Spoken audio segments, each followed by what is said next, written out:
Dear students, this is our science and technology video, fifth video in this video series for UPSC Prelims 2023. In this video, we will talk about two topics: global dashboard for vaccine equity and forever chemicals. Very important and current-oriented topics for this prelims.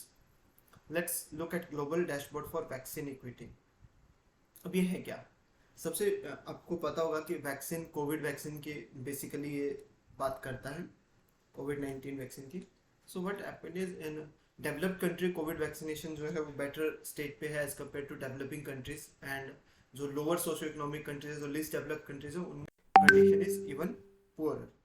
So for that, to collect the data and to remedy the situation, this is the initiative, joint effort by United Nations Development Program, World Health Organization and University of Oxford with cooperation across UN system. UN की सारी agencies और जो associated groups हैं उनके corporation के साथ UNDP, WHO and Oxford university ने इस प्रोग्राम को लॉन्च किया है, इस डैशबोर्ड को लॉन्च किया है. बेसिकली करता क्या ये? It combines the latest data on the global roll out of कोविड-19 vaccines with most recent socio economic information. तो रोल आउट ऑफ कोविड-19 वैक्सीन जो कंट्री वाइज डिफरेंशिएट करता है depending upon the socio economic information of that particular country. It illustrates why accelerated vaccine equity is not only critical to saving lives but also to driving a faster and fairer recovery from the pandemic which benefits all. तो कि अगर किसी भी country, कोई भी country है, वो अगर पेंडेमिक से रिकवर जल्दी नहीं करती है तो वो through out the world it will be affected. तो ये कहता क्या है कि it is not only critical for saving lives, कि इक्वल डिस्ट्रीब्यूशन ऑफ वैक्सीन या equity and the vaccination is not only critical for saving life but also recovery from the pandemic, and which will benefit all countries throughout the world. इसलिए ये necessary है, and that is why this step has been taken. अब कुछ findings क्या इसकी?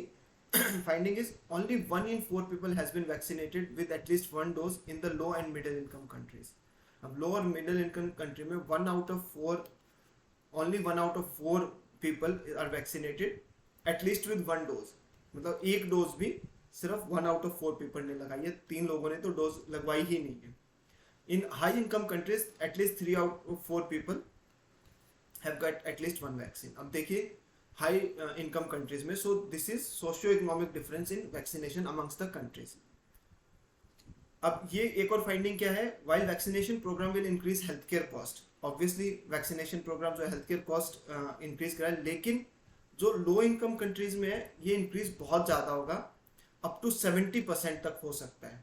ठीक है, लेकिन मान लीजिए कोई लो इनकम कंट्री है, वो $1 lakh और $1 million स्पेंड कर रहा था हेल्थ में, तो अप टू 70% इंक्रीज हो सकता है उनके हेल्थ एक्सपेंडिचर में due to this vaccination programme.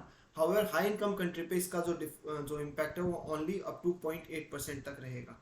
ठीक है, दैट मीन्स इन कंट्रीज में ऑलरेडी जो हेल्थ केयर है वो पुअर है, और अब बहुत ही ज़्यादा एक्स्ट्रा एक्सपेंडिचर करना पड़ रहा है इन कंट्रीज को.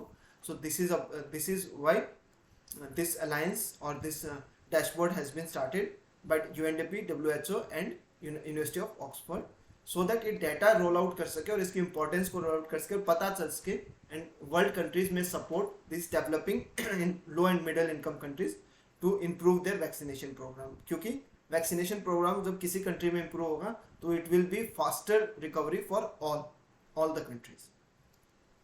इसके अलावा वैक्सीन इनइक्वालिटी को रिड्यूस करने के लिए क्या क्या स्टेप्स लिए जा चुके हैं? A waiver of TRIPS agreement, that is IP, जो इंटेलेक्चुअल प्रॉपर्टी राइट्स है, वो जो भी शॉर्टेज है इसकी वैक्सीन की, उसको कम करने के लिए waiver of IP has been proposed, intellectual property rights. Next है द कोवैक्स, दैट इज कोविड-19 vaccination delivery partnership, collective international effort है जो कि WHO का, यूनिसेफ का, GAVI is global alliance for vaccination and immunisation, and the world bank. ये 4 institution का एक कलेक्टिव एफर्ट्स है कोवैक्स, कोविड-19 vaccine delivery partnership. It has been started to intensify countries readiness and delivery support. Also it aimed at accelerating COVID-19 vaccine coverage in 34 low coverage countries.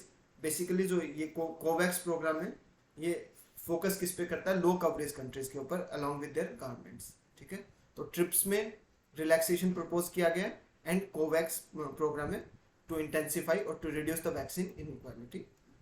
Next है second topic, forever chemicals. Again very important topic. Forever chemicals का मतलब क्या है?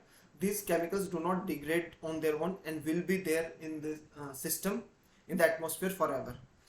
These are perfluoroalkyl and polyfluoroalkyl. Perfluoroalkyl and polyfluoroalkyl substances, PFAS भी बोलते हैं इनको, और इनको forever chemicals भी बोलते हैं. These are around 12,000 chemicals which are often found in consumer product which resist water, heat and stains, and also called forever chemicals since they do not naturally break down over time.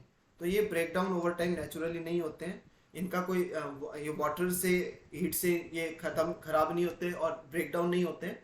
और there are around 12,000 chemicals such that इनका chemical वो क्या होता है, composition क्या है? These are partially और completely fluorinated carbon chains of varied lengths. Carbon chains होती हैं, ठीक है, फ्लोरिनेटेड होते हैं, कहीं फ्लोरीन होगा, वेरिड लेंथ, कितना number of carbon is not fixed.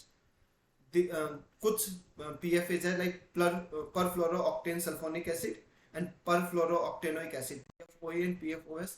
ये Stockholm convention on persistent organic pollutants, that is POP, Stockholm convention on POP जो है उसमें भी ये लिस्टेड है, and their use has been restricted और eliminated in the conference of parties. जो COP होती है अंडर स्टॉकहोम कॉन्फ्रेंस, उसमें इनका यूज है, कुछ का यूज एलिमिनेटेड है और कुछ का यूज रिस्ट्रिक्टेड भी है.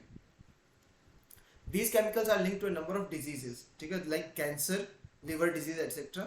और they can also lead to thyroid disruption, reduced response to vaccination and other health problems.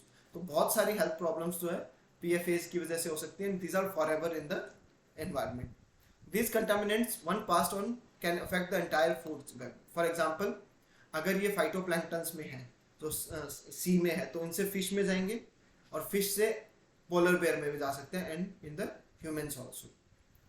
जो दो ऊपर केमिकल्स का हमने नाम लिया था, PFOA perfluorooctanoic acid and PFOS perfluorooctane sulfonic acid, ये इंटरफेयर करते हैं हार्मोनल सिस्टम से भी, and also interfere with the reproductive system and the development of foetus. ठीक है, तो हार्मोनल सिस्टम में हार्मोनल इम्बैलेंस के लिए भी ये वो है, रिस्पॉन्सिबल है. रिप्रोडक्टिव सिस्टम को में भी इंटरफेरेंस करते हैं, फीटस के डेवलपमेंट में भी ये इंटरफेयर करते हैं. ठीक है, तो this was about forever chemicals. ठीक है, इसके ऊपर रिसेंटली एक रिपोर्ट आई थी on Arctic. There are like thousands of this kind of chemical available, और अगर वो आइस पिघलेगी तो these chemicals will come in the food web. तो इसके लिए ये इंपॉर्टेंट है. Let's have a look at one question. Which of the following statement is not correct regarding per and polyfluoroalkyl substances, that is PFAs? They are chemicals with partially or completely fluorinated carbon chains. They contaminate rainwater easily as they degrade easily in environment. They are usually found in food packaging material and non-stick cookware. They are covered under Stockholm Convention on POPs. Which of the statement is not correct? Please comment your answer in the comment box below. Thank you.